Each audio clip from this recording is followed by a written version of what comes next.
Bonjour à toutes et à tous. Bienvenue à la conférence de Grégoire Borst qui portera sur les effets d'une exposition accrue aux écrans sur le cerveau des élèves. Il s'agit de la première conférence d'une série de 4 conférences qui sont offertes en partenariat avec l'ARN, soit l'Association pour la recherche en neuroéducation. Je me présente, Alexandra Auclair, et je serai votre présentatrice et modératrice pour la rencontre de ce soir et les suivantes.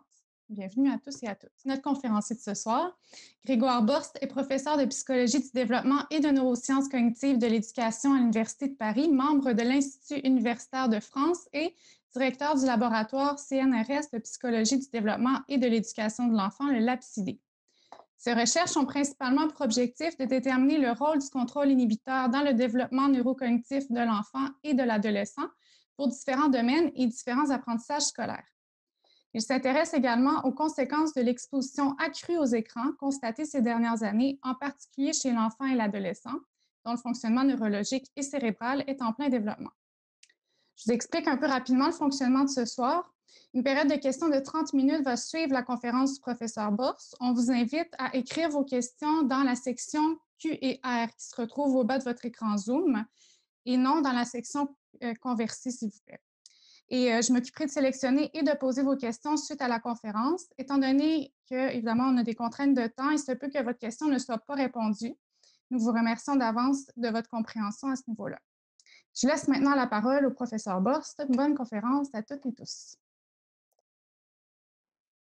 Bonjour à toutes et à tous. Bonsoir pour ceux qui sont du même côté que moi de l'Atlantique. Je vais essayer de lancer mon diaporama dans une seconde. Attendez. Un tout petit peu vite. J'y suis. Hop. Donc ça devrait fonctionner a priori. Hop. Donc normalement, vous devriez voir mon diaporama si tout fonctionne. J'espère que vous m'entendez bien. Merci de vous être libérés pour cette conférence. L'enjeu aujourd'hui, c'est de vous parler de l'exposition aux écrans, notamment dans le cadre d'une exposition qui a effectivement grandement augmenté ces derniers temps, notamment du fait de la pandémie. Alors c'est intéressant parce que avant la pandémie, en tout cas en France, il y avait un débat très très fort sur l'exposition aux écrans et qu'est-ce que ça pouvait produire. Je dirais que ce discours très alarmiste sur les écrans, il s'est un peu diminué, ou en tout cas il a largement diminué suite à la pandémie, parce qu'on s'est aussi rendu compte effectivement des bienfaits du numérique, ou en tout cas de ce qu'il pouvait permettre, c'est-à-dire de faire de la continuité pédagogique par exemple.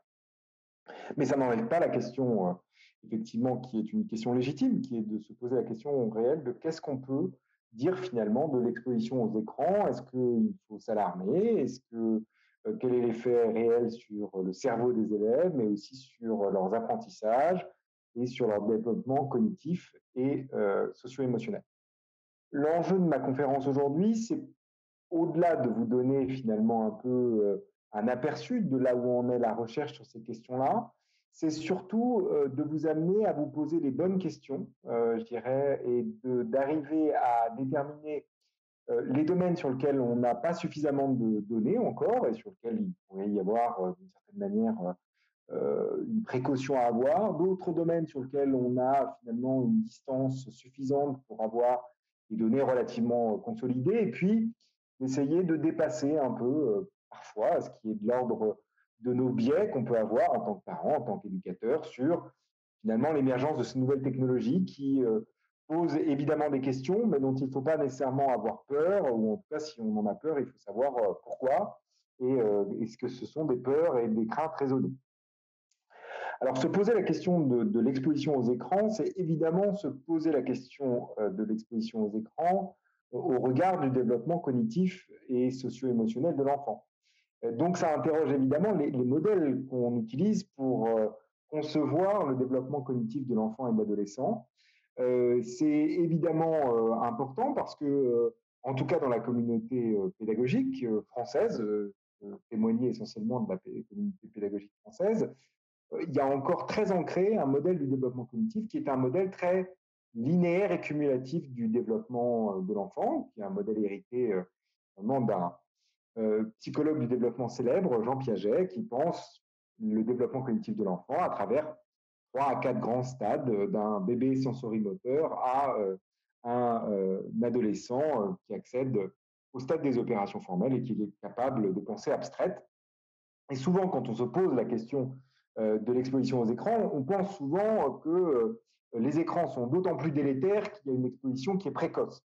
Alors, peut-être, sauf que c'est aussi très hérité de la façon dont on pense le développement. Et comme aujourd'hui, on sait dans un certain nombre, on a un certain nombre de données qui remettent très fortement en cause le modèle piagétien et qui montrent que finalement le développement cognitif de l'enfant est beaucoup plus dynamique et non linéaire, il va falloir aussi comprendre la problématique de l'exposition aux écrans dans le cadre d'un modèle du développement qui est plus dynamique et non linéaire, et qui veut dire que c'est peut-être pas forcément, la question c'est pas forcément l'âge d'exposition ou l'âge de la première exposition, mais de façon plus générale, finalement, est-ce qu'il y a des périodes de sensibilité plus forte à l'environnement? Est-ce que c'est pas pendant ces périodes de sensibilité forte à l'environnement qu'il peut y avoir des effets délétères ou positifs? On peut aussi imaginer que l'exposition aux écrans peut aussi avoir des effets positifs et que c'est dans ce cadre-là qu'il faut comprendre cette problématique-là. Mais donc, on voit bien qu'on va dépasser d'une certaine manière une conception trop simpliste qui voudrait dire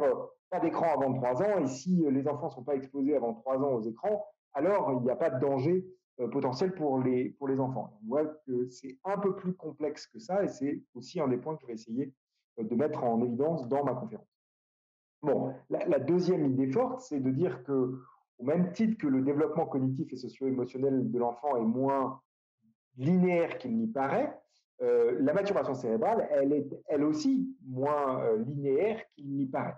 Et donc, ce que vous voyez représenté sur cette diapositive, en bas à droite, c'est les courbes de maturation dans le cerveau de l'enfant et de l'adolescent. Vous avez sur l'axe X l'âge des enfants et des adolescents, et puis sur l'axe Y, vous avez l'épaisseur corticale. Le cortex, c'est la couche externe de notre cerveau, dans laquelle on a essentiellement le corps des neurones.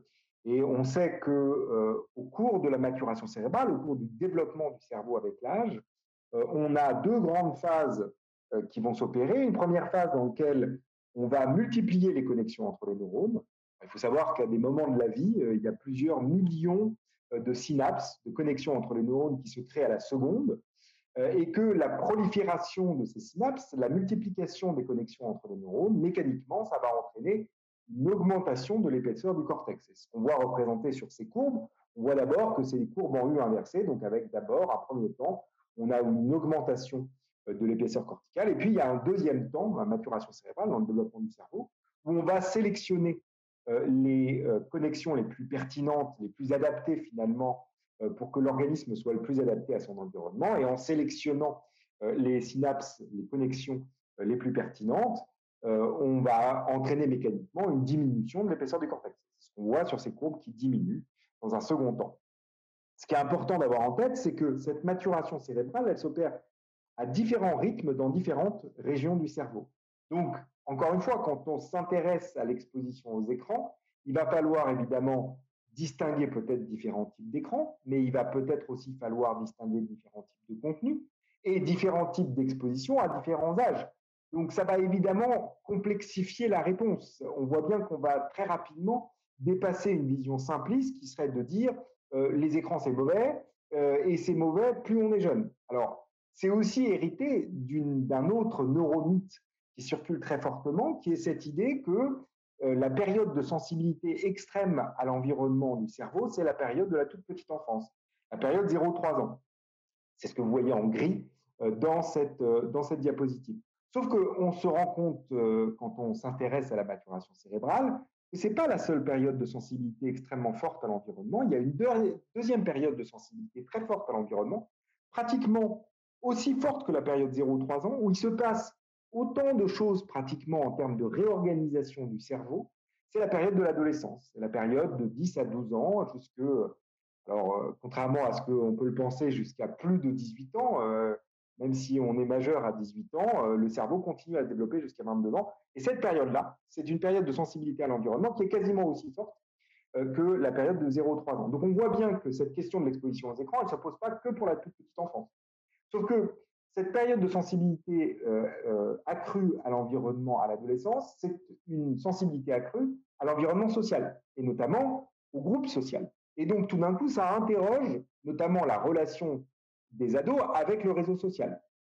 Et vous verrez que, contrairement à ce qu'on pourrait penser, le réseau social, c'est aussi un moyen pour les adolescents de rester en contact avec leur réseau social physique. Parce que 90% du réseau social sur les réseaux sociaux sont en fait le même réseau social que les adolescents ont dans la vie de tous les jours.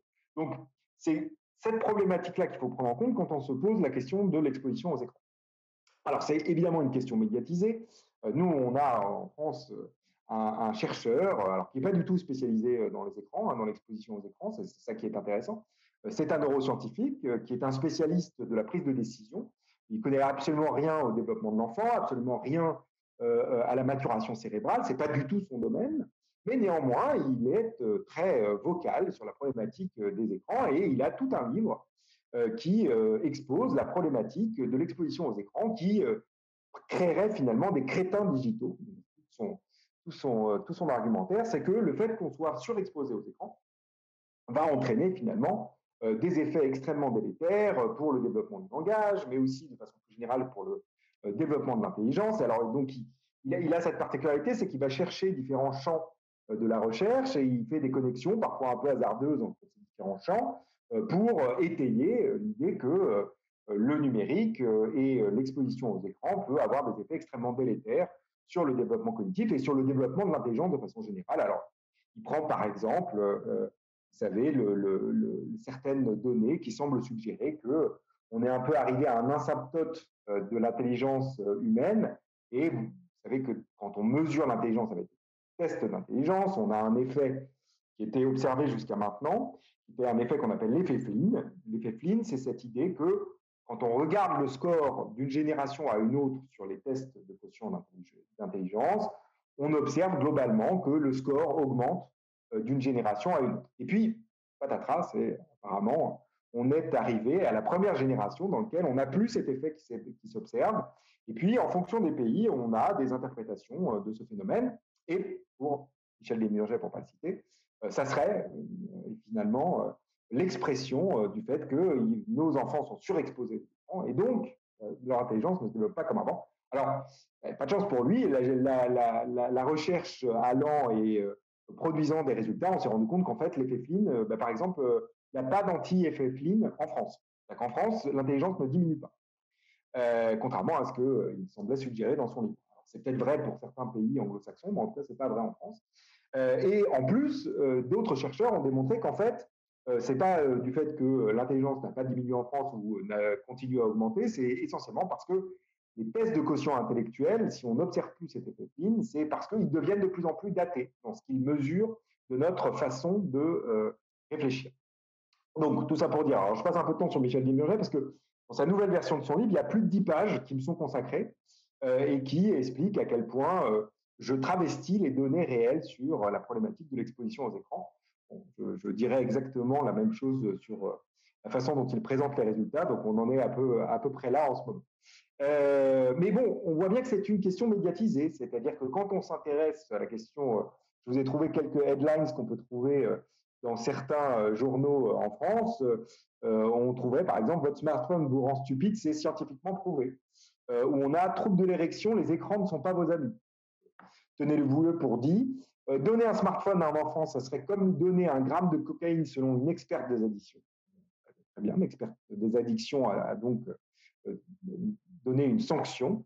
Les écrans rendent aveugles. Pourquoi les écrans font grossir? Avons-nous désormais une attention d'un poinçon rouge? Réseaux sociaux et dépression à l'adolescence, les filles plus vénérables que les garçons. On voit bien que c'est quelque chose qui fait parler. Et il y a des prises de position fortes sur cette question-là, qui ne sont pas forcément des prises de position, je dirais, scientifiques, mais qui relèvent finalement d'observations, parfois non systématiques, de ce qui peut s'observer dans la population générale. Alors, il y a notamment un collectif, je me permets d'en parler, parce que c'est intéressant d'une part parce que c'est relayé par un très grand journal en France, qui est Le Monde, qui est un des journaux les plus sérieux en France, lu par un certain nombre d'entre nous notamment, et qui a publié 3 tribunes de professionnels qui alertaient le grand public sur les méfaits de l'exposition aux écrans. Et alors, vous voyez, le titre est quand même fort parce que c'est qui défend-on, les enfants ou l'industrie du numérique? Et je voulais juste vous présenter le rationnel de ces professionnels qui, en fait, disent la chose suivante, ils observent, alors, on ne sait pas très bien sur quels chiffres ils se basent, mais ils ont observé dans leur, alors j'ai supposé que c'était dans leur patientèle, qu'il y avait une augmentation de 2010 à 2018 de plus de 20% des troubles intellectuels et cognitifs, de plus de 50% des troubles du psychisme, avec toute la distance qu'il faut avoir. Je ne sais pas très bien ce que c'est, par exemple, un trouble du psychisme. Ça revêt finalement de choses très différentes. C'est assez vague.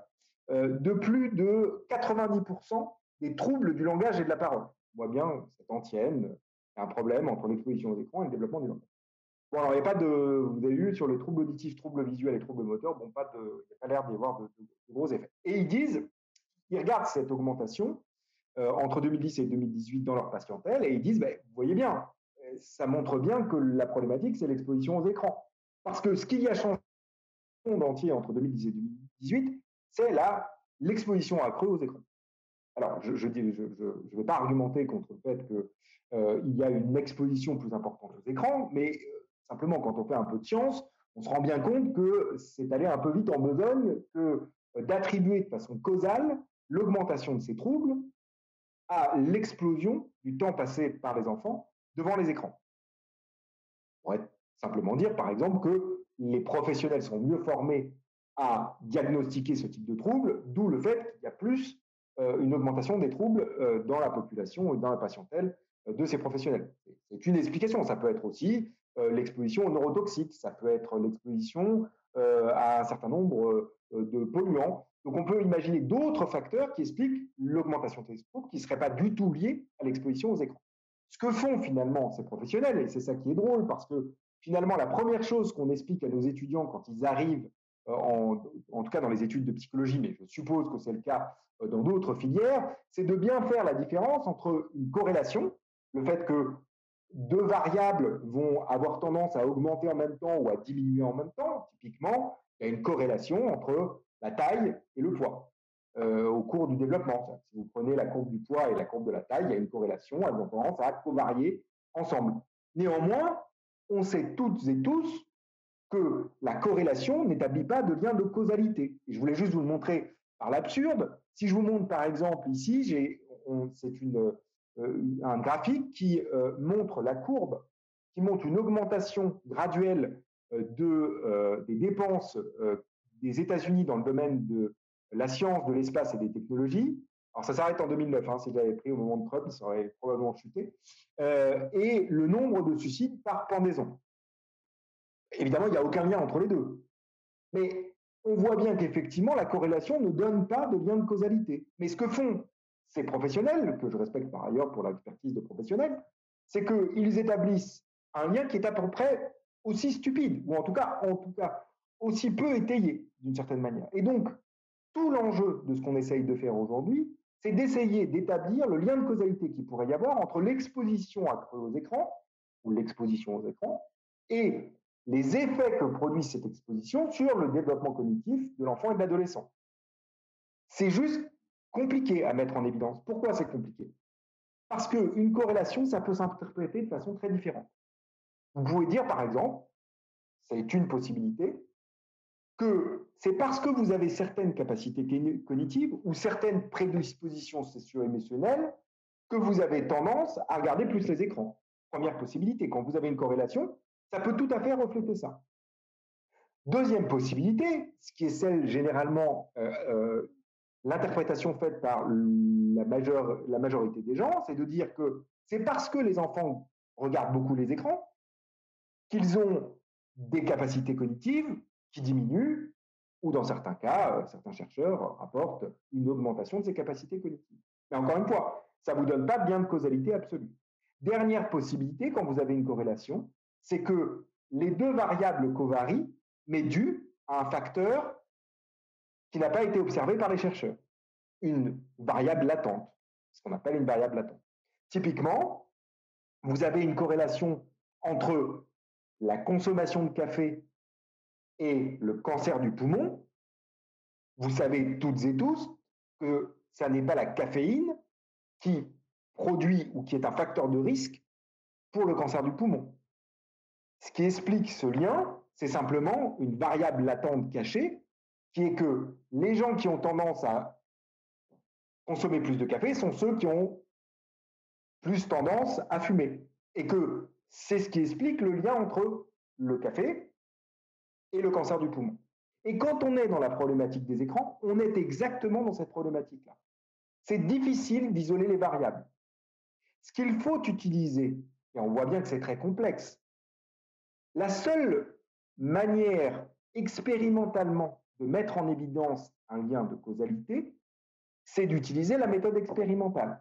C'est d'utiliser un essai contrôlé aléatoire, exactement de la même manière qu'on a utilisé, par exemple, pour valider les vaccins, l'efficacité des vaccins. On utilise un essai contrôlé aléatoire. Alors maintenant, les gens maîtrisent bien ça, c'est cette idée qu'on a un groupe expérimental et un groupe placebo. Et on va comparer avant et après les observés dans ces deux groupes. Et pour l'exposition aux écrans, c'est exactement ce qu'il faudrait que nous fassions. C'est-à-dire qu'on prend des groupes d'individus, d'enfants, d'adolescents, qui n'ont été jamais exposés aux écrans, et puis de façon aléatoire, ils sont ou ne sont pas exposés aux écrans, et puis à l'issue de cette exposition, on regarde en gros les gains d'apprentissage ou les pertes d'apprentissage avant et après exposition aux écrans par rapport au groupe contrôle. Bon, évidemment, vous comprenez bien que ça pose un problème éthique parce que si vous pensez que l'exposition aux écrans est délétère pour le développement cognitif et socio-émotionnel de l'enfant, vous ne pouvez pas faire ça. Et donc, c'est bien là une des difficultés qu'on a aujourd'hui pour produire des données pertinentes dans ce domaine-là, c'est que le seul moyen d'avoir des données un peu consolidées, c'est de faire des suivis longitudinaux de corps, c'est-à-dire de suivre des enfants dans le temps et d'essayer de voir si leur courbe développementale, à supposer qu'ils soient strictement identiques entre les différents groupes, diffèrent en fonction du temps qu'ils passent devant les écrans. Et donc, on voit bien qu'il y a là un conflit de temporalité entre une question et des craintes légitimes de la part du public et un temps de la recherche qui va produire effectivement des résultats, mais pas tout de suite. Et donc, on est dans ce temps-là qui fait évidemment débat et qui fait naître aussi tout un ensemble de fantasmes sur l'exposition aux écrans. Alors, qu'est-ce qu'on peut en dire? Je suis désolé, j'ai été un peu long sur l'introduction, mais je pense que c'est un problème aussi de culture scientifique de comprendre ce qu'on peut dire aujourd'hui réellement sur l'exposition aux écrans. Et donc, il y a besoin d'acquérir cette culture scientifique pour pouvoir ensuite penser de façon critique, effectivement, les résultats qui sortent, parce qu'il y aura plein de résultats sur les écrans qui vont sortir dans les années à venir. Donc, tout l'enjeu pour moi de cette conférence, c'est que vous posiez les bonnes questions et que vous soyez à même d'analyser critiquement les résultats qui sortiront sur cette question-là. Alors ici, j'ai essayé de vous mettre à chaque fois le nombre d'individus qui ont été testés, la taille de la cohorte, l'écart d'âge, pour que vous ayez finalement le plus d'informations possible et pour que vous puissiez développer votre propre finalement idée sur la question. Alors, ce que j'essaye de présenter ici, c'est des faits. Moi, je n'ai pas d'opinion, je n'ai pas de conflit d'intérêt sur cette question-là. J'essaye de présenter les faits scientifiques aujourd'hui dont on a à disposition. Ici, c'est une étude faite sur plus de 2441 enfants, âgés de 24 à 60 mois. Et c'est une étude qui utilise un cross-lag correlation. Donc, en gros, on suit pendant plus de 24 à 60 mois 2441 enfants. Et puis, on va mesurer deux choses chez ces enfants. Le temps qu'ils passent devant les écrans. Et on va utiliser un questionnaire qui permet d'évaluer le développement cognitif de l'enfant. Alors, il y a il y a déjà un premier bémol sur cette étude, c'est que ce questionnaire, c'est un questionnaire d'hétéro-évaluation. C'est-à-dire qu'on n'utilise pas une épreuve objective pour évaluer le développement de l'enfant, on va demander aux parents d'évaluer le développement de leur enfant, avec toutes les problématiques qui peuvent se poser et tous les biais qu'il y a dans ce type d'évaluation. Et peu importe, mais c'est juste pour que vous ayez l'ensemble du panorama. Donc, on regarde à 24, 36 et 60 mois. Pour ce qui est du temps d'écran, je vous l'ai juste mis ici, on est pour un temps d'écran par semaine de l'ordre de 17 heures à 24 mois, de l'ordre de 24 heures à 36 mois, et puis on n'est plus qu'à 10,5 heures par semaine à 60 mois. Alors, ce n'est pas très surprenant, c'est le moment où un certain nombre d'enfants rentrent dans les daycare ou dans les écoles maternelles, et donc de façon quasiment automatique, comme ils passent plus de temps dans l'environnement scolaire, ils gardent moins les écrans. Je voulais aussi faire une deuxième parenthèse, c'est que ces temps d'exposition sont des temps d'exposition extrêmement importants. Quand on regarde en France, en tout cas, la seule grosse étude épidémiologique qu'on a sur l'exposition aux écrans, on sait que l'exposition aux écrans, alors même si ça remonte à un certain nombre d'années, ça remonte à plus de 5 ans, et l'exposition des enfants de 2 ans et demi, en France en tout cas, c'est de l'ordre de 6h30 par semaine. Ça, c'est la moyenne. Donc là, on est quand même sur des enfants qui regardent énormément la télévision ou qui sont très fortement exposés aux écrans. Et tout l'enjeu de cette étude, c'est qu'effectivement, on peut regarder à quel point le fait de… je ne sais pas si vous voyez mon petit curseur, mais le fait de regarder les écrans à 24 mois, est-ce que ça a un effet sur le développement cognitif évalué par les parents à 36 mois? Et de la même manière, on peut se poser la question, est-ce que le temps passé devant les écrans à 36 mois a un effet sur le développement cognitif des enfants à 60 mois? Et la réponse est oui. Dans cette étude, clairement, il y a des relations statistiques significatives qui apparaissent dans cette cohorte et qui montrent qu'effectivement, plus vous passez de temps plus l'enfant passe de temps sur les écrans à 24 mois, plus le développement cognitif auto-rapporté par les parents à 36 mois est inférieur à ceux qui regardent moins les écrans ou qui sont moins exposés à l'écran, et la même chose entre 36 et 60 mois. Alors, si on essaie de quantifier ça, qu'est-ce que ça représente finalement comme retard de développement? Parce que c'est ça aussi l'enjeu. C'est-à-dire que oui, il peut y avoir un lien statistique, mais la question, c'est aussi la taille de cet effet. Est-ce que cet effet est très important? Est-ce qu'il est très alarmant? Est-ce qu'il faut tout de suite prendre une situation, ou en tout cas une décision de santé publique? Bon. Quand on essaye de quantifier ce que ça représente en termes de variation du développement cognitif de l'enfant, on est sur des variations faibles. Ça ne veut pas dire qu'elles sont inexistantes, ça veut simplement dire qu'elles sont faibles. Ça ne veut pas dire que ça n'est pas une question qu'on peut se poser, mais elle n'est pas suffisamment importante pour qu'on déclenche tout d'un coup une décision de politique publique qui serait de l'ordre de dire pas d'écran, par exemple, avant 3 ans, qui a été pendant un temps quelque chose qu'on a beaucoup entendu en France, basé sur finalement des données qui étaient partielles et parcellaires. On peut aussi se poser la question de pourquoi l'Académie de pédiatrie américaine dit pas d'écran avant 18 mois, alors qu'en France, on était sur pas d'écran avant 3 ans. Et en plus, je rajoute une chose, c'est que c'est totalement irréaliste. C'est-à-dire qu'on ne peut pas pasteuriser l'environnement de l'enfant. Donc l'enjeu, c'est plutôt de se dire qu'est-ce qu'on pense comme éducation aux écrans de l'enfant et du parent, de telle manière à ce qu'il y ait une utilisation raisonnée de ces outils.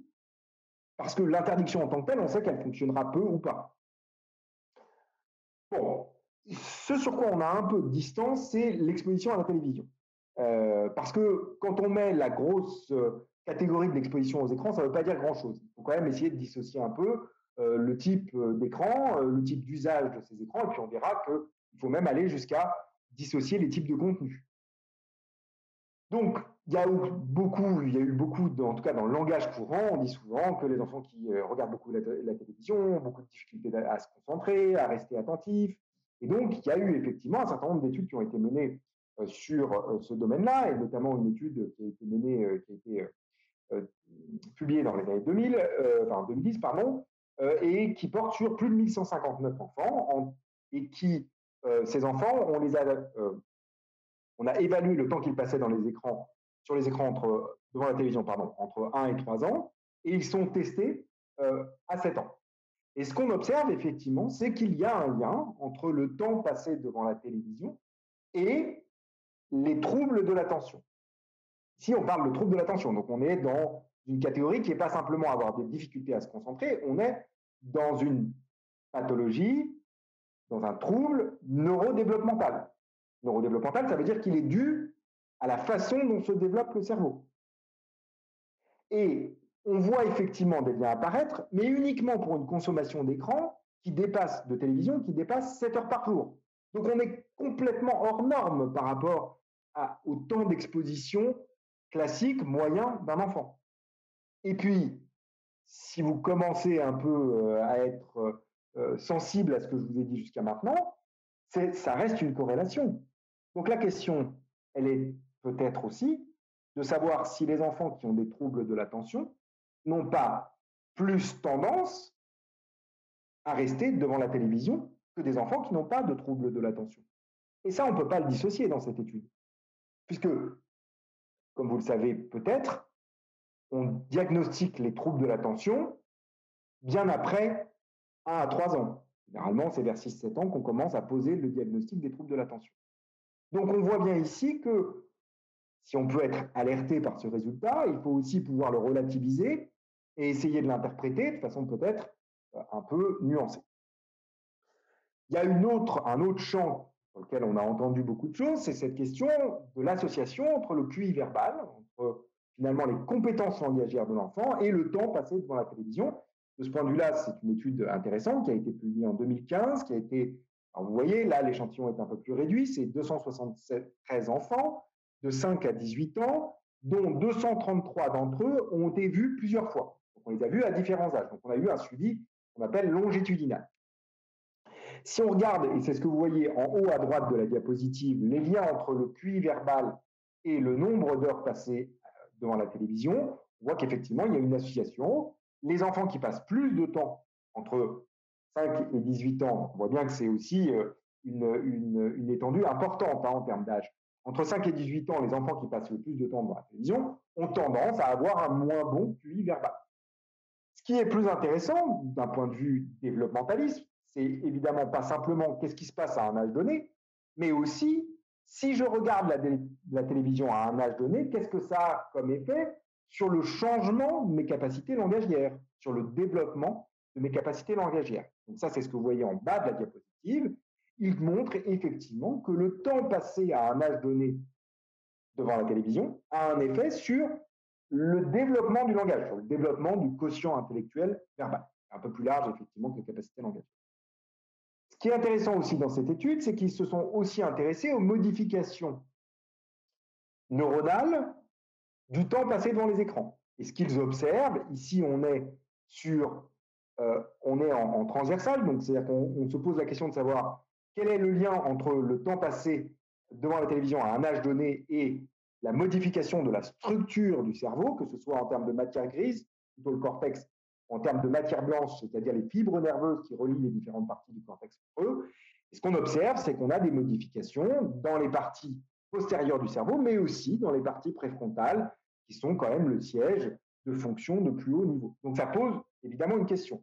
Ce qui pose encore plus une question, c'est quand on s'intéresse à en quoi le temps passé devant la télévision à un âge donné va avoir un effet sur le développement du cerveau, sur la maturation cérébrale. Et là, on voit que ce n'est pas du tout la même chose. C'est-à-dire qu'on voit bien qu'effectivement, le temps passé devant la télévision à un âge donné a un effet sur la maturation du cerveau. La maturation du cerveau va être différenciée. Alors, ce n'est pas très surprenant parce qu'on sait qu'effectivement, le cerveau est influencé par l'environnement dans lequel se développe l'enfant et que s'il y a une surexposition à la télévision, ou en tout cas une exposition importante à la télévision, c'est attendu que ça ait des effets sur la maturation du cerveau. Vous savez peut-être que, par exemple, l'environnement socio-économique dans lequel se développe l'enfant va avoir un effet sur sa maturation cérébrale dès 4 mois après sa naissance. Donc, ce n'est pas le seul environnement, l'écran et l'exposition aux écrans, qui modifie le cerveau de l'enfant. Donc, ça, évidemment, ça pose des questions, mais dans cette étude en tout cas, et dans d'autres études, et notamment une très grande étude qui est faite aux États-Unis, qui s'appelle ABCD pour Adolescent Brain and Cognitive Development, on a des effets effectivement de l'exposition aux écrans sur la maturation cérébrale. ABCD, c'est fait sur plus de 12 000 enfants qui vont être suivis de façon longitudinale. Donc c'est vrai que c'est une des cohortes qui va nous donner réellement des informations. Donc on voit bien des différences en termes de maturation cérébrale. Certains chercheurs disent qu'il y a une accélération de la maturation cérébrale, mais on n'est pas encore en mesure de dire si c'est positif ou négatif. Et typiquement, dans cette étude, on a un changement de la maturation cérébrale pour les enfants qui passent plus de temps devant les écrans, mais on n'arrive pas à mettre en lien cette différence de maturation cérébrale avec les performances dans la tâche de quotient intellectuel verbal. Donc, pour l'instant, on n'a pas encore les réponses. Ça ne veut pas dire que le lien n'existerait pas. Ça veut dire simplement qu'on n'a pas été en mesure de le mettre en évidence pour le moment. Alors, Les écrans et les troubles du langage, c'est vrai que c'est quelque chose qui revient beaucoup. C'est un vrai questionnement. Est-ce que finalement l'exposition au langage, l'exposition aux écrans, pardon, ça a des effets délétères sur le développement langagier de l'enfant? Il y a notamment une étude qui a fait beaucoup de bruit en France au début de l'année 2020. Et ça a été repris très fortement dans la presse. C'était une étude qui avait été faite par des médecins de l'université de Rennes, il me semble. Et on a commencé à voir sortir les écrans responsables de l'apparition des troubles du langage chez l'enfant. Les écrans tôt le matin augmenteraient les risques de troubles du langage chez les enfants. Donc c'était effectivement une étude intéressante. Et comme toute étude intéressante, on essaye de la décortiquer en tant que scientifique. On essaye de se dire, bon, est-ce que l'étude d'un point de vue méthodologique elle a été faite correctement? Est-ce que réellement on peut conclure, comme le disaient ces auteurs, qu'il y a de quoi s'alarmer du fait que l'exposition aux écrans tôt le matin pourrait avoir des effets délétères sur les troubles du langage? Alors, c'est une étude rétrospective, c'est-à-dire que c'est une étude dans laquelle on identifie des enfants qui ont des troubles du langage, on va créer un groupe contrôle identique d'une certaine manière en tout point, donc on va essayer d'avoir la même répartition de classes socio-économiques, on va essayer d'avoir la même proportion de garçons et de filles, on va essayer d'avoir à peu près les mêmes âges, on va essayer d'avoir à peu près les mêmes écoles, et ainsi de suite. Et puis ensuite, on regarde, on demande sur chacune de ces familles à quel point les enfants regardent les écrans et on va évaluer un certain nombre de variables liées à l'exposition aux écrans. On fait des modèles statistiques un peu compliqués pour essayer d'évaluer quels sont les prédicteurs exacts pour que l'enfant se retrouve dans le groupe avec trouble du langage ou dans le groupe sans trouble du langage. Et ces chercheurs font des analyses statistiques qui sont globalement correctes et trouvent finalement qu'il y a deux variables qui expliquent le fait, qui donnent un facteur de risque pour se retrouver dans le groupe avec trouble du langage. C'est l'exposition aux écrans le matin avant d'aller à l'école et parler rarement ou jamais du contenu des écrans avec les enfants. Alors c'est intéressant. C'est intéressant parce que ça dit aussi des choses. Ça dit par exemple qu'effectivement, parler avec ses enfants du contenu de ce qu'ils regardent, c'est peut-être une façon de développer ses compétences langagières. Mais en fait, ça, c'est connu depuis très longtemps en psychologie. On sait très bien que, par exemple, dans les familles favorisées, dans lesquelles l'enfant est exposé à beaucoup plus de mots de vocabulaire, il a dans son vocabulaire beaucoup plus de mots et que ça lui donne des compétences et des avantages pour développer le langage oral et le langage écrit. Alors, l'exposition aux écrans de matin avant d'aller à l'école, ça c'est intéressant. On pourrait se dire, finalement, il y a peut-être des moments critiques où effectivement, si on les expose à certains moments de la journée, ça aura des effets délétères. Sauf que si vous regardez toutes les variables qui n'expliquent pas le fait que l'enfant ait des troubles du langage, à ce moment-là, vous relativisez un peu cette étude. Alors, ce n'est pas l'âge de la première exposition aux écrans. Ce n'est pas la première exposition aux écrans avant 24 mois. Ce n'est pas le nombre d'écrans à la maison. Ce n'est pas la durée hebdomadaire d'exposition aux écrans. Ce n'est pas l'accès à la télévision. Ce n'est pas l'accès à un ordinateur. Ce n'est pas l'exposition aux écrans les jours d'école. Ce n'est pas les expositions aux écrans les jours sans école. Ce n'est pas l'exposition aux écrans pendant les vacances, le déjeuner, l'après-midi, le dîner, le soir avant de se coucher, la télévision allumée en bruit de fond, prendre le temps de faire des activités des enfants, prendre le temps de communiquer avec eux. C'est intéressant comme résultat.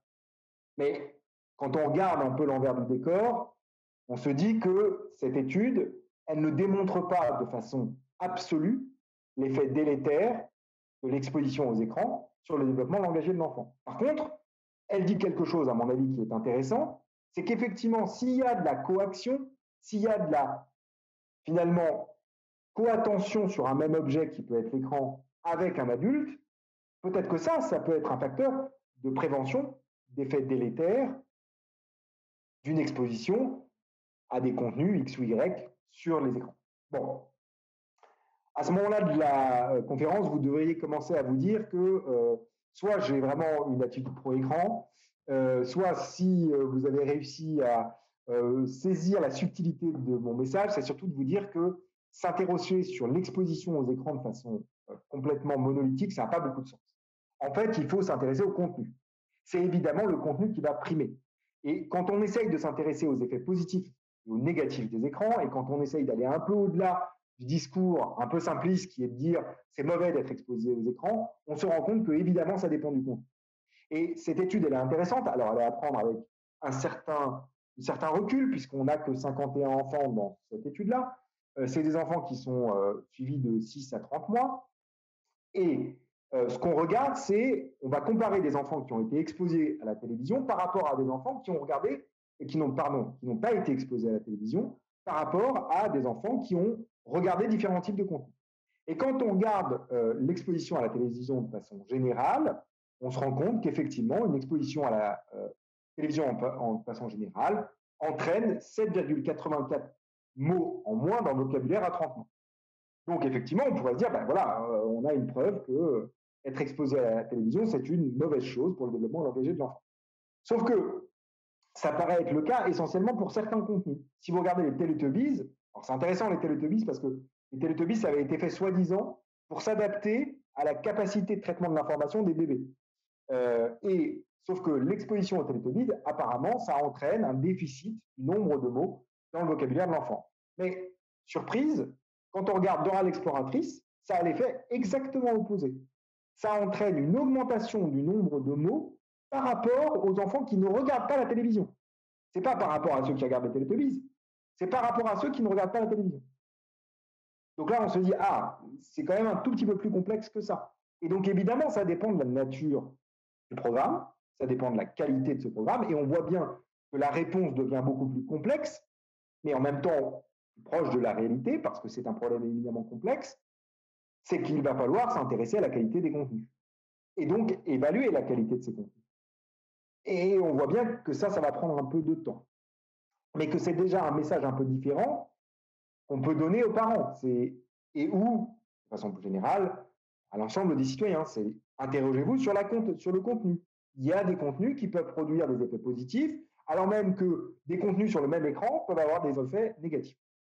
Alors, il y a une donnée sur laquelle on a à peu près des données consolidées, c'est écran et sommeil. Et notamment, ici, c'est une étude qui a été faite, qui a été publiée en 2020, qui est une étude qui a été menée sur plus de 6600 adolescents âgés de 12 ans.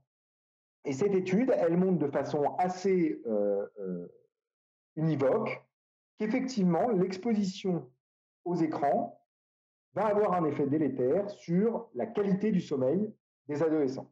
Donc, ici, ce que vous voyez sur ce graphique, sur cet histogramme, c'est soit ne pas du tout utiliser les écrans, c'est en blanc, soit utiliser, tout ça c'est 1 heure avant d'aller se coucher, hein, soit utiliser les écrans dans la lumière, dans une pièce éclairée, soit en noir, utiliser les écrans dans une pièce sans éclairage. Et ce qu'on voit, c'est qu'effectivement, il y a des effets de l'utilisation de l'écran juste avant d'aller se coucher, 1 heure avant d'aller se coucher, mais qui sont beaucoup plus faibles quand c'est dans une pièce éclairée que quand c'est dans une pièce dans le noir. Et donc, là, il y a un message relativement simple à faire passer aux familles, c'est pas d'utilisation d'écran, d'exposition aux écrans, notamment aux écrans actifs, c'est-à-dire qui renvoient de façon active de la lumière, notamment 1 heure avant d'aller se coucher, parce qu'on voit qu'effectivement, ça a des effets délétères sur le sommeil, et comme on sait que le sommeil a des effets importants sur les apprentissages de l'enfant, on a là effectivement un message assez clair qu'on peut donner aux parents, dire 1 heure avant d'aller se coucher, il faut que les écrans soient éteints et que les enfants ne soient pas exposés aux écrans juste avant d'aller se coucher, parce que ça a des effets sur le temps total de sommeil, ça a des effets aussi sur, ça décale un peu le sommeil des adolescents. Donc ça, c'est plutôt consolidé. Je voulais aussi vous parler des adolescents, parce qu'on en a beaucoup entendu parler. Alors, chez les adolescents, c'est plutôt l'utilisation des réseaux sociaux, et est-ce que l'utilisation de ces réseaux sociaux pourrait avoir des effets délétères, notamment sur la dépression observée chez l'adolescence. Vous savez que c'est une vraie question de santé publique. Ce n'est pas exactement comment c'est au Québec, mais en tout cas en France, la prévalence de la dépression à l'adolescence, c'est de l'ordre de 15%. Donc, ça veut dire que c'est une vraie question de santé publique, et on voit bien que là, dans la crise et dans la pandémie actuelle, dans la crise sanitaire actuelle, la dépression est un vrai souci. Et donc, ça pose la question, est-ce que si on surexpose les enfants et les adolescents notamment aux écrans, et notamment à Internet et aux réseaux sociaux, est-ce que ça a des effets délétères du point de vue de la dépression? Alors, encore une fois, c'est un peu plus complexe que ce qu'on peut entendre. Une utilisation modérée d'Internet, moins de 2 heures par jour, diminuerait les risques de dépression. Alors qu'une utilisation soutenue pourrait augmenter les risques de dépression chez les adolescents. Ça, c'est une étude faite sur 734 enfants, 734 adolescents. Sauf que c'est toujours la même question, c'est la question de l'œuf ou de la poule. Est-ce que c'est parce qu'ils utilisent beaucoup Internet qu'ils sont déprimés, ou est-ce que c'est parce qu'ils sont déprimés qu'ils utilisent plus Internet? Et donc là, évidemment, ça, on réinterprète complètement la problématique. C'est-à-dire, est-ce que finalement l'utilisation d'Internet, ça n'est pas un symptôme, un signe qu'il faudrait être en mesure d'identifier pour se dire, ah, peut-être que mon ado a des difficultés et qu'il faut que j'aille finalement consulter pour permettre à ce qu'il soit diagnostiqué et qu'on puisse prendre en charge sa dépression. Mais on voit que ce n'est pas du tout la même problématique quand on la pose comme ça. Donc encore une fois, c'est le lien de causalité et la directionnalité de ce lien de causalité. Et donc, il y a une étude qui fait maintenant à peu près, je dirais, consensus sur cette question-là, qui a été faite alors d'abord sur 12 000 adolescents, et puis il y a une deuxième étude qui a été faite sur plus de 300 000 adolescents. Et sur ces 300 000 adolescents, ce qui a été démontré, c'est qu'effectivement, il y a une relation statistique significative entre l'utilisation du numérique et le bien-être des adolescents, mais que cette association entre l'utilisation du numérique et les variations interindividuelles du bien-être, elle n'explique que 0,4% de cette variation. Donc, si je le dis de façon très froide, il n'y a pas lieu de s'alarmer. Il n'y a pas lieu de déclencher une réponse publique, de la puissance publique autour de cette question-là. Ça ne veut pas dire que là, on est dans un autre paradigme avec la problématique de la crise sanitaire. Et ce n'est pas possiblement parce qu'ils utilisent le numérique qu'ils ont des problématiques de dépression. C'est aussi parce qu'ils sont dans une situation où ils doivent subir le confinement, sur lequel ils n'ont pas forcément de projection sur leur avenir et que c'est difficile, dans un cas comme ça, pour les adolescents, d'imaginer le futur et de se projeter dans le futur, chose qu'ils ont déjà du mal à faire. Donc, on voit bien là la problématique, d'autant qu'on a un certain nombre de données qui semblent suggérer que les réseaux sociaux, comme je vous le disais tout à l'heure, elles permettent de maintenir du lien social chez les adolescents, lien social qui était extrêmement important dans cette période de la maturation cérébrale, parce qu'ils y sont extrêmement sensibles. Donc, on voit bien que c'est plus complexe que ça, et en ce moment, les études semblent suggérer que les effets délétères positifs de l'utilisation des réseaux sociaux, notamment de la problématique de l'exposition sur les réseaux sociaux, la problématique des likes qui vont avec les réseaux sociaux, les questions de comparaison sociale qui peuvent s'opérer, est très dépendante des traits de personnalité de chacun des adolescents. Donc en gros, les réseaux sociaux, c'est pas bon ou mauvais. L'utilisation excessive des réseaux sociaux, c'est peut-être une question, mais en l'occurrence, il semble que les effets délétères ou positifs soient très dépendants de l'état psychologique des adolescents et de leur trait de personnalité. Et donc, encore une fois, ça amène à réfléchir cette question de façon un peu plus complexe qu'une question en termes de il faut limiter le temps. Il faut limiter le temps, mais en même temps, dans la pandémie, heureusement qu'il y avait les réseaux sociaux pour qu'ils restent en contact avec leurs amis quand ils étaient confinés. Donc, on voit bien que la réponse, elle n'est pas aussi simple qu'on voudrait. Bon, qu'en est-il pour les apprentissages? Finalement, on a changé de paradigme aujourd'hui. On est dans un paradigme où finalement le numérique pour l'éducation s'est imposé. Et donc la question, c'est qu'est-ce que ça produit le numérique pour l'éducation? Est-ce que ça a des effets positifs? Est-ce que ça a des effets négatifs? Pourquoi ça pourrait avoir des effets négatifs et pourquoi ça pourrait avoir des effets positifs? Je vous suggère notamment d'aller regarder certaines conférences d'André Tricot qui effectivement parlent de ces questions-là d'apprentissage distanciel. Mais ici, moi, je vais juste essayer de me poser des questions développementales sur cette question-là. Parce que finalement, peut-être qu'utiliser le distanciel, ça n'a pas tout à fait le même effet en fonction de si vous avez 4-5 ans ou si vous en avez 18-19. Et donc, cette étude, elle est intéressante. Alors, encore une fois, c'est une étude qui est limitée. Il n'y a pas beaucoup de sujets dans cette étude-là. Donc, il faut la prendre avec une certaine distance. Ici, c'est une étude expérimentale très simple, dans laquelle on fait apprendre des règles de catégorisation à l'enfant. Donc, il doit soit catégoriser selon la couleur de l'objet, soit en fonction de la catégorie de l'objet. Donc, le mug sur le mug, ou alors on met le mug orange sur la petite étoile orange.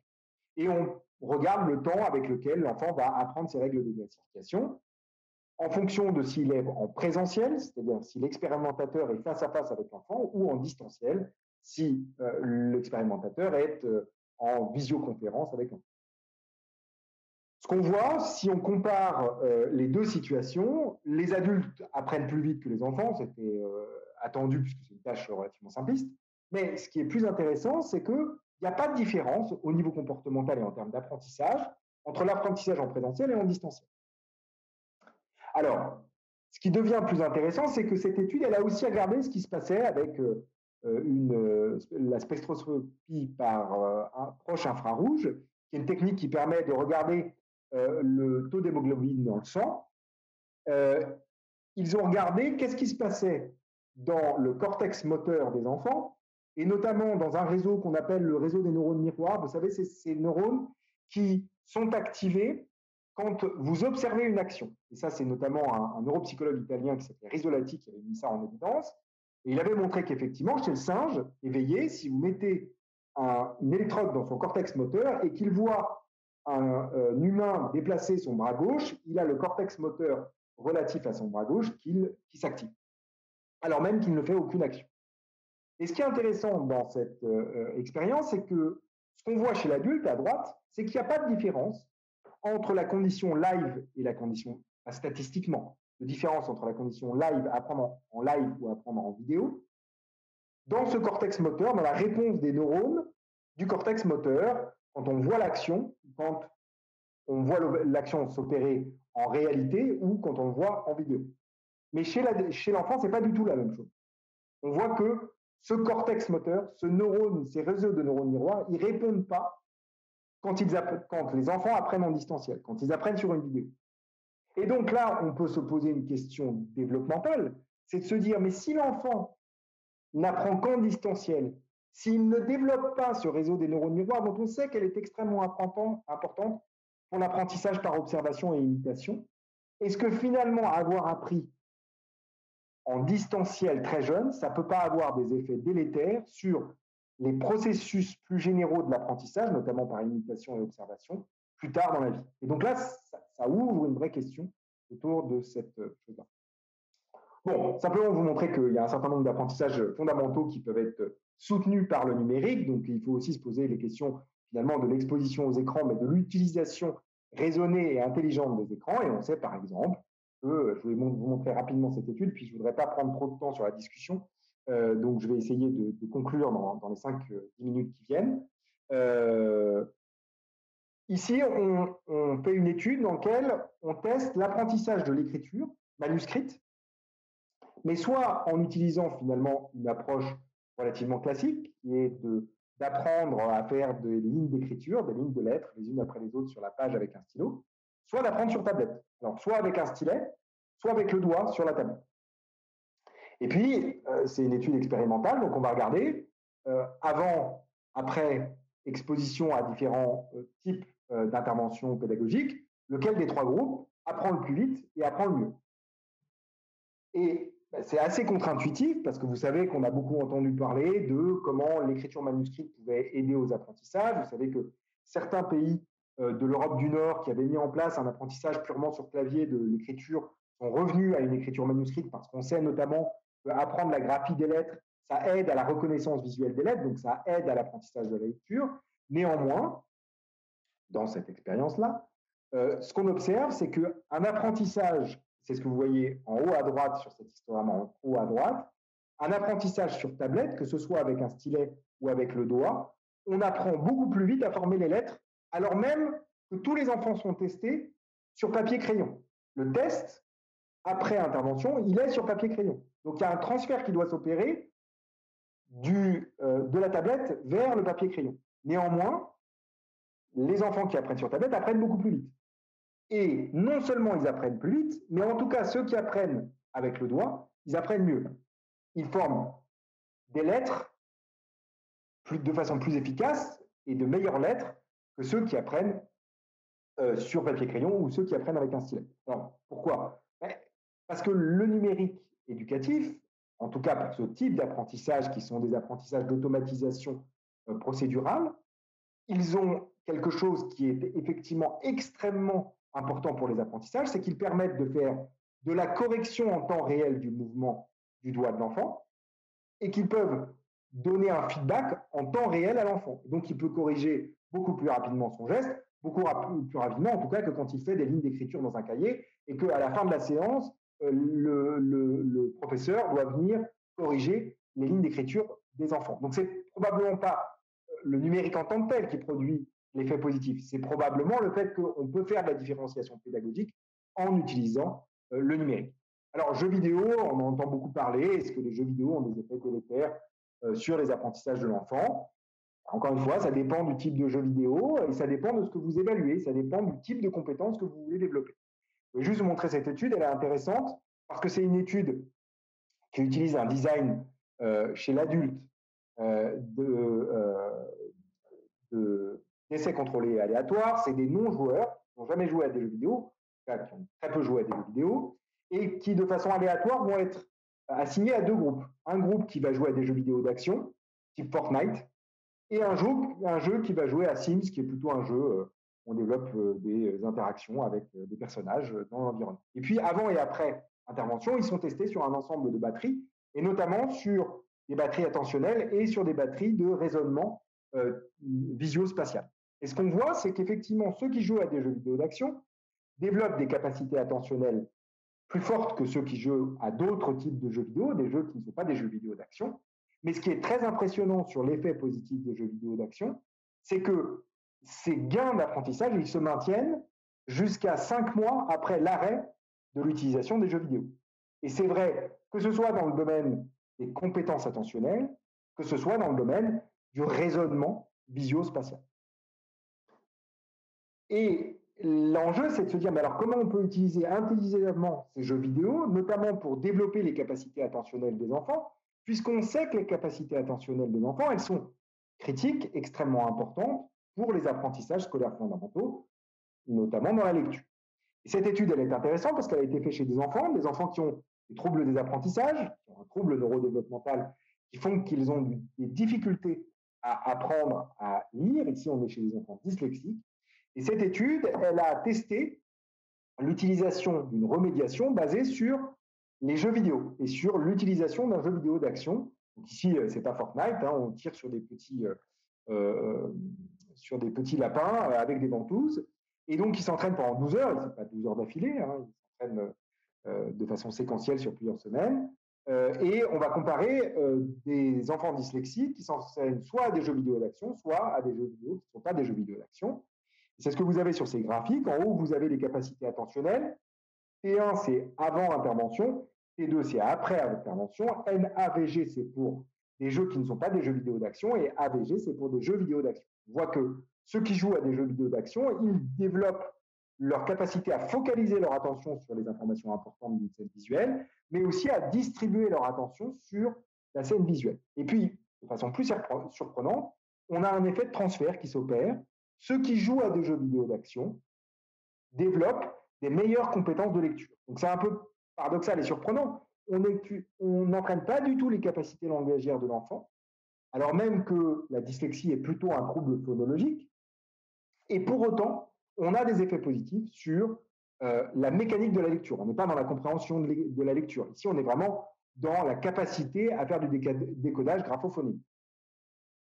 Alors, je voulais juste vous présenter, et je vais sans doute m'arrêter là pour ouvrir la discussion, pour qu'on ait du temps pour discuter.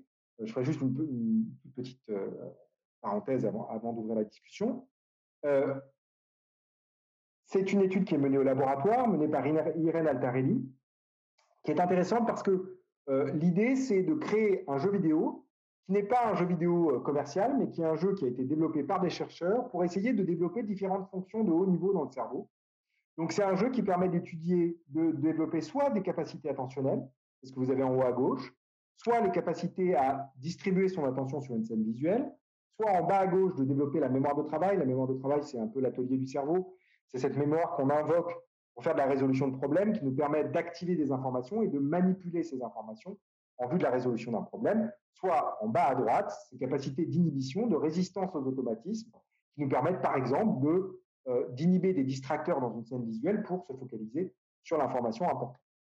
Et ce qu'a fait Irène Altarelli avec une équipe italienne, c'est qu'ils ont testé, avec un essai contrôlé aléatoire, l'efficacité de ce type d'intervention sur les capacités de lecture, cette fois-ci, non pas d'enfants dyslexiques, mais d'enfants tout venant. Alors, c'est des enfants qui sont pas tout à fait mauvais lecteurs, mais qui ne sont pas des bons lecteurs, qui sont plutôt en dessous de la moyenne en termes de lecture. Et puis, on utilise pré-test, post-test, post-test différé. Donc, on va regarder 6 mois après l'intervention et on compare l'effet d'une intervention en utilisant ce petit jeu par rapport à une intervention qui est une activité contrôle, qui est un petit jeu pour apprendre à coder.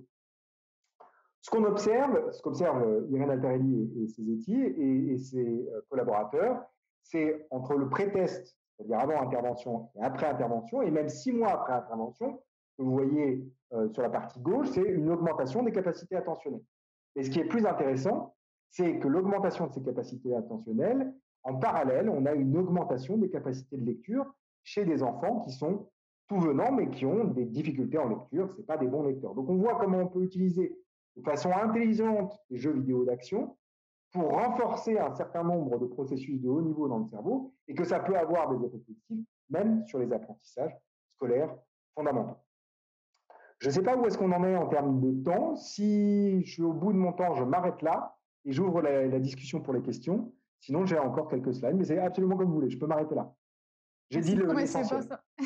Merci beaucoup, M. Boss. On va passer à la période des questions, si vous le voulez bien. On a eu quelques questions dans le clavardage. Donc, la première qui est la Société canadienne de pédiatrie ne recommande pas de laisser les enfants de 2 ans et moins utiliser des écrans. Ce faisant, la société dans laquelle nous vivons impose de plus en plus la présence de ces derniers. Ainsi, est-ce trop simpliste d'avancer qu'il serait pertinent de miser davantage sur l'éducation d'une saine utilisation plutôt que de tout mettre ou de tout permettre ou de tout proscrire? Je suis entièrement d'accord avec ça. Je crois que le vrai enjeu, c'est comment on pense une éducation à l'utilisation des écrans pour les enfants, même très jeunes.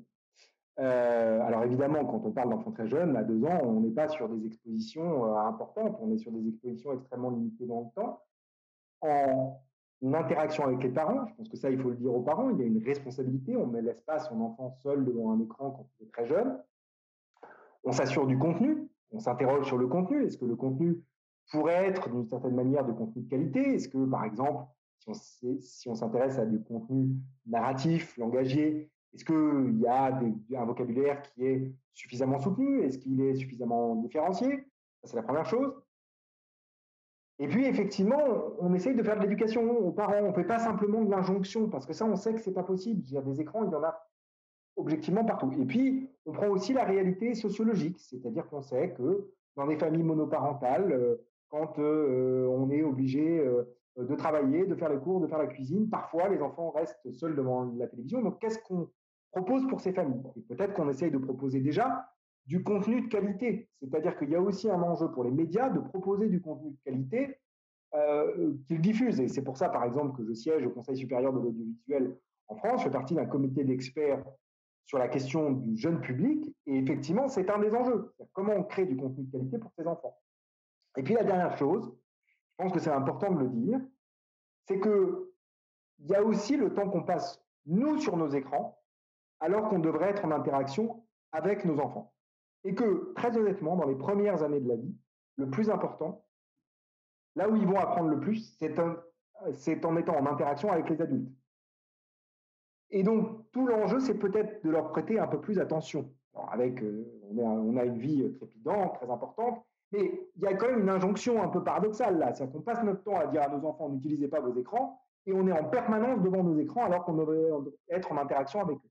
Puis la troisième chose, c'est effectivement de parler des écrans et de parler de ces contenus avec les enfants, c'est-à-dire d'avoir une discussion sur ce qu'ils regardent, ce qu'ils font sur un écran. Je ne sais pas si beaucoup d'entre vous, par exemple, ont parlé avec leurs enfants de comment ça se joue Fortnite. Et je vous assure que le jour où vous avez une discussion sur comment ça se joue Fortnite, comment c'est structuré, vous comprendrez que dire à un enfant tu passes que 30 minutes sur Fortnite, ça n'a pas de sens. Parce que Fortnite, ça fonctionne sur des modes de round. Et ça joue en équipe. Donc si vous laissez tomber votre équipe, d'une certaine manière, vous laissez tomber vos camarades. Et que parfois les rounds, ils durent 10 minutes et parfois ils en durent 40. Et donc, c'est probablement pas la bonne idée, pédagogiquement, de leur dire c'est 30 minutes. Peut-être qu'il faut leur dire tu as le droit à un round ou tu as le droit à 2 rounds pour effectivement qu'ils puissent s'autoréguler face aux écrans. Merci beaucoup. On a d'autres questions qui entrent aussi là, dans le clavardage. Je vais poursuivre avec celle qui avait été posée pendant la présentation, notamment une question portait sur une des études qui a été présentée. C'est une étude longitudinale qui a été présentée en début de présentation, au cours de laquelle on demandait à des parents d'évaluer le développement cognitif de leurs enfants en fonction du temps passé sur les écrans. Puis la personne posait la question comment les parents peuvent évaluer réellement sur leur enfant l'effet de ces heures passées devant les écrans. Est-ce qu'ils avaient une liste de critères, par exemple? Alors, je me suis sans doute mal exprimé. Ce que font les parents, c'est qu'ils évaluent, dans un premier temps, le développement cognitif de leur enfant. Donc, on leur demande, par exemple, est-ce que votre enfant peut utiliser des phrases complexes? Est-ce qu'il est capable de compter jusqu'à 10? Voilà, un peu des questions qui permettent d'évaluer le développement cognitif de l'enfant. Et puis, par ailleurs, effectivement, on a des questionnaires qu'on peut utiliser maintenant en recherche qui permettent d'essayer à ce que les parents auto-évaluent le temps que passent leurs enfants devant les écrans. Même, et donc ensuite, ce qu'on fait, c'est qu'on regarde la relation entre les deux. Mais ça, on ne le dit pas aux parents qu'on va regarder la relation entre les deux. Eux, ce qu'on leur dit simplement, c'est auto-évaluer le développement cognitif de leur enfant. Et puis, sur un questionnaire démographique plus général, on leur demande le temps que leurs enfants passent sur les écrans. Et ensuite, on regarde les liens entre les deux. Mais c'est vrai que ça ouvre une autre question importante, c'est comment on évalue le temps que nos enfants passent sur les écrans. C'est très compliqué à faire parce que un enfant et un adolescent a fortiori, ça consomme différents types d'écrans. Ça regarde un peu la télévision, ça va regarder un peu son smartphone, ça va regarder un peu sa tablette, ça va être sur son ordinateur. Et si vous accumulez tous ces temps d'écran, c'est vrai que parfois, ça peut faire beaucoup de temps d'écran. Et donc, tout l'enjeu, et c'est un peu ce que suggère l'Académie de pédiatrie américaine, c'est d'une part d'arriver à évaluer ça, c'est-à-dire d'avoir un suivi extrêmement précis du temps passé des enfants passés devant les écrans. Alors maintenant, vous savez qu'on peut le faire sur les portables, notamment, on a le temps d'écran et tout ça. Et puis, la deuxième chose, c'est de dire peut-être qu'au-delà d'un temps limité d'écran, c'est d'avoir des temps sans écran. C'est-à-dire de dire, il y a des temps dans le moment de la vie familiale ou dans le moment de la vie éducative ou de la vie de société dans lequel il n'y a pas d'écran. Et ces moments sans écran, ils sont importants, il faut les sanctuariser. C'est peut-être ça aussi une des réponses éducatives sur cette question. Excellent, merci beaucoup. Une prochaine question était, y a-t-il une étude sur l'effet du temps passé devant les écrans par rapport au travail scolaire à faire à la maison? Car si plus d'écrans, alors moins de travail scolaire fait à la maison, d'où des résultats aux évaluations souvent impactés et peut-être un possible risque de mal-être, voire de dépression. Oui, alors, comme ça, on top of my head, j'ai pas d'idée précise d'études qui auraient fait ça. Maintenant, je pense que c'est hyper intéressant. La question, je vais aller un peu plus loin, la question, c'est de savoir est-ce que la causalité, c'est parce qu'ils utilisent un écran ou si, et c'est un peu ce que transparaît dans la question, c'est est-ce qu'ils font pas leur devoir parce qu'ils font autre chose. Il y a des enfants, je rappelle, avant les écrans, qui faisaient pas leur devoir parce qu'ils faisaient autre chose. Alors, peut-être que c'était mieux parce qu'ils allaient dehors, mais c'est amusant. Je cite toujours cette anecdote qui est un peu absurde, mais j'essaie de raisonner par l'absurde en me disant qu'est-ce qui s'est passé au moment de l'invention de l'imprimerie par Gutenberg. Je suis absolument persuadé que quand le livre a émergé, les gens ont dit oh là là, qu'est-ce que c'est que ce changement dans l'environnement? Les enfants passent leur temps à lire, ils devraient être dehors pour jouer, c'est absolument scandaleux. Donc, évidemment, je caricature les choses, mais ce que je veux dire par là, c'est que oui, j'entends très bien la question, elle est légitime. Le lien entre confiance en soi, estime de soi, le temps passé devant les écrans et les résultats scolaires. Mais encore une fois, est-ce qu'on peut dire que c'est l'écran qui est responsable? Non. Ce qui est responsable, c'est le fait que l'enfant n'ait pas fait ses devoirs. Bon, après, je rappelle aussi qu'il y a des systèmes éducatifs dans lesquels il n'y a pas de devoirs. Donc, et les enfants apprennent néanmoins. Et souvent, c'est même les systèmes éducatifs qui ont les meilleurs résultats dans les tests internationaux. Excellent, merci. Une autre question. Est-ce qu'il existe des études sur l'influence des expositions aux écrans et la théorie de l'esprit? Ah, bonne question. Je ne sais pas s'il y a eu, il doit y en avoir. Hein, je n'ai juste pas fait toute la littérature sur cette question-là. Je sais qu'il y a une étude intéressante qui est sortie il y a très peu de temps par l'équipe de Thomas Zello. Thomas Zello, c'est un psychologue du développement qui s'est beaucoup intéressé justement aux théories de l'esprit, mais aussi à la socialisation. Et il montrait un résultat qui était extrêmement intéressant chez l'enfant jeune sur justement l'exposition aux écrans. Il montrait que si l'enfant était en co-attention sur un même contenu avec un étranger, donc ça veut dire un adulte que l'enfant ne connaît pas, l'enfant est à côté de cet adulte, ils regardent tous les deux le même contenu sur un écran, ils développent très rapidement une interaction sociale avec cet étranger. Et donc, on voit comment, paradoxalement, l'écran peut soutenir le développement de relations sociales. Alors, ça ne répond pas tout à fait sur les théories de l'esprit, parce que les théories de l'esprit, c'est un tout petit peu plus complexe que ça. Je n'ai pas d'études comme ça en tête sur les théories de l'esprit. Encore une fois, ça va être très, très dépendant du contenu. C'est-à-dire qu'on peut tout à fait imaginer que quelqu'un qui utiliserait l'écran, parce que je rappelle que ça ne veut rien dire utiliser l'écran. Si vous utilisez une tablette, que vous passez votre temps à lire de la grande littérature québécoise ou française, très probablement, ça n'aura pas tout à fait le même effet que si vous passez votre temps à regarder des émissions de télé-réalité sur votre écran. Donc, je veux dire par là que ça va être évidemment très dépendant du type de contenu auquel ils sont exposés. Donc, ça veut dire qu'il faudrait qu'on arrive à isoler ça. Par contre, on sait que sur certains jeux vidéo, oui, ça peut avoir des effets positifs. Par exemple, je vous ai montré sur les Sims le fait que ça n'a pas d'effet positif sur le développement de l'attention. Néanmoins, il y a des études qui ont montré que jouer aux Sims, ça a des effets positifs sur le développement des compétences socio-émotionnelles. Donc, on voit que c'est évidemment, en fait, notre cerveau étant extrêmement plastique, si vous engagez très fortement dans n'importe quel type d'activité, vous allez développer certaines compétences. Tout l'enjeu, ça va être de savoir est-ce que ça se transfère. C'est ça un peu l'enjeu. D'accord, merci. Une autre question. Lors de l'école d'été, Lilac Chalef disait être très inquiète sur l'utilisation des écrans par rapport à l'attention soutenue. Est-ce que les dernières découvertes en parlent de ce volet-là?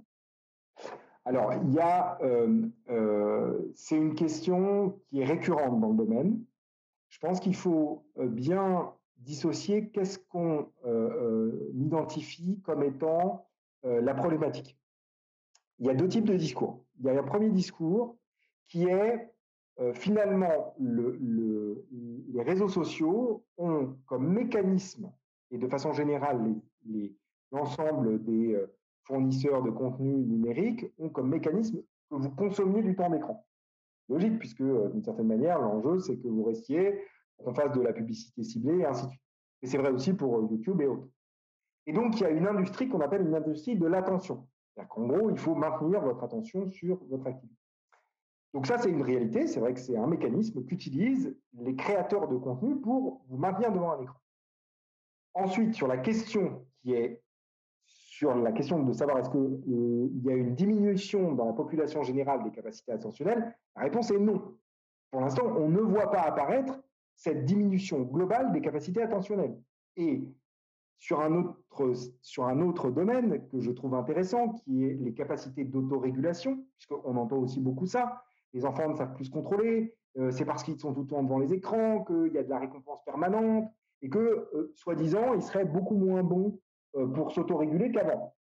Il y a une étude qui est très intéressante, qui a été sortie il y a quelques mois, qui montre que, contrairement à ce qu'on peut penser, quand on leur refait passer la tâche du marshmallow, je ne sais pas si vous connaissez cette tâche-là, qui permet d'évaluer la capacité de l'enfant de résister à une tentation immédiate qui est un marshmallow pour obtenir une gratification différée plus importante, c'est-à-dire 2 marshmallows un peu plus tard s'il arrive à ne pas manger de marshmallow maintenant. Quand vous refaites cette étude aujourd'hui, les résultats sont meilleurs que dans les années 70. Alors que tous les enfants de ses parents disent qu'ils pensent que leurs enfants ont des moins bonnes capacités d'autorégulation des comportements que dans les années 70. Donc on voit bien qu'il faut avoir des données consolidées pour dire ça. Et pour l'instant, sur les capacités attentionnelles, on ne peut pas dire que nos capacités attentionnelles ont baissé. Enfin, on est dans un environnement dans lequel on capte beaucoup plus notre attention. Et ce n'est pas la même chose. La question de la capacité, est-ce qu'on a la capacité de le faire? Oui, on a les mêmes capacités.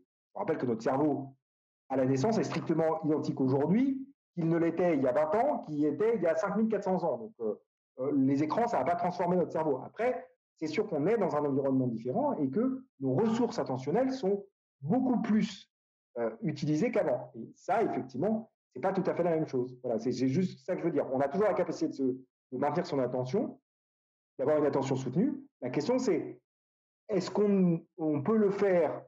Ça, c'est une autre question parce que l'environnement capte beaucoup plus nos ressources attentionnelles. Merci beaucoup. Prochaine question. Pensez-vous que les jeux qui reposent sur l'inhibition des connaissances puissent nuire ou freiner l'apprentissage chez les enfants qui n'ont pas encore acquis les connaissances fondamentales, par exemple écrire ou compter? Exemple, table de multiplication et conjugaison qui repose sur l'apprentissage par répétition. Alors, Pour l'instant, ça n'est pas du tout ce qu'on observe. C'est-à-dire que, d'une part, entraîner les capacités d'inhibition en tant que telles, ça ne se transfère pas beaucoup. Pour avoir essayé, je peux vous dire que ce n'est pas la baguette magique pour régler tous les problèmes. Et pour les tâches qui ont fonctionné, on n'a pas d'effet délétère sur l'automatisation et sur la mémorisation, par exemple, de faits arithmétiques. Ce n'est pas parce que vous apprenez à inhiber certaines stratégies automatiques, par exemple, qui consistent à comparer les composants de la fraction, que vous devenez moins bon pour comparer les composants d'une fraction quand les fractions ont des dénominateurs communs. Ça, c'est pour ceux qui ont déjà entendu un peu ce que je raconte sur la comparaison des fractions avec des dénominateurs communs. Il n'y a pas de risque à avoir. Et quand on parle d'inhibition, ici, c'est des capacités d'inhibition qui sont plus de l'ordre de résister à des automatismes qui ne sont pas forcément des automatismes scolaires. Ici, on est vraiment dans un jeu vidéo. C'est juste, vous faites une action récurrente et tout d'un coup, il faut arrêter de faire cette action-là. Et on espère que ça puisse se transférer dans un autre domaine. Merci. Une prochaine question. Est-ce qu'il existe des recherches sur le rapport entre l'exposition aux écrans et la lecture de longue haleine, de romans, par exemple? Il y a des études qui portent sur, la compréhension des textes quand on les lit en numérique ou quand on les lit en papier. Et effectivement, il y a, pour certains textes, on a des différences quand on les lit sur du numérique ou quand on les lit sur papier imprimé.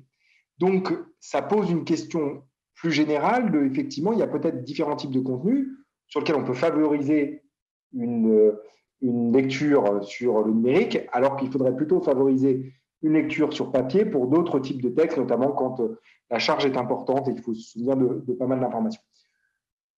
Maintenant, est-ce que ça veut dire qu'on n'a plus la capacité de lire des longs romans? Pour l'instant, l'humanité continue à lire des longs romans. Vous savez que pendant le confinement, en tout cas en France, les gens n'ont jamais autant lu, les enfants n'ont jamais autant lu, et donc tout ça est un peu paradoxal. Je conviens qu'un certain nombre de certitudes qu'on pouvait avoir sur ces questions-là sont en train de bouger. Mais par contre, effectivement, ce qu'on sait, c'est que la lecture numérique peut avoir des effets délétères sur certains mécanismes de compréhension dans certains types de textes, pas dans tous les types de textes. Okay, super, merci. Prochaine question. Est-ce qu'il existe des études qui comparent un enseignement en présentiel, mais avec des supports éducatifs numériques et un enseignement totalement à distance? À ma connaissance, on n'a pas encore ce type d'études, même si je mettrai un bémol à ce que je viens de dire, et que là, pour le coup, je vous renverrai vers ce qu'a pu écrire André Tricot. Il est en train de finaliser un rapport, il me semble, pour le ministère de l'Éducation française sur l'enseignement numérique. Et connaissant ce que fait André, je pense que ce sera très précis et très spécifique sur ces points-là. Donc là, pour le coup, je ne voudrais pas vous dire une bêtise, donc je ne sais pas s'il y a déjà eu ce type de comparaison. Excellent, merci. Quelqu'un demande la source papier, fait qu'on pourra voir à la toute fin. Donc, ce serait tout. Là, je voyais qu'il y avait d'autres questions. J'attends juste une petite précision, ce ne sera pas bien long. Je crois qu'on va y aller avec ça. OK. Donc, c'est déjà la fin de notre premier événement sur les enjeux actuels en neuroéducation. On tient évidemment à remercier le professeur Borst d'avoir accepté de lancer cette série de conférences. Je remercie également chacune d'entre vous d'avoir été présents ce soir. C'est donc un rendez-vous le 18 mars prochain pour la conférence de Arnaud Cachia, professeur en neurosciences cognitives au LAPSIDE, qui portera sur l'effet du stress sur les apprentissages scolaires des élèves. Les inscriptions sont toujours ouvertes. Nous vous souhaitons à tous et toutes une très belle soirée. Merci encore, M. Borst. Merci à chacune d'avoir été présent. Merci à vous. Au revoir. Bon après-midi au Québec. Bonne soirée pour ceux qui nous suivent en Europe.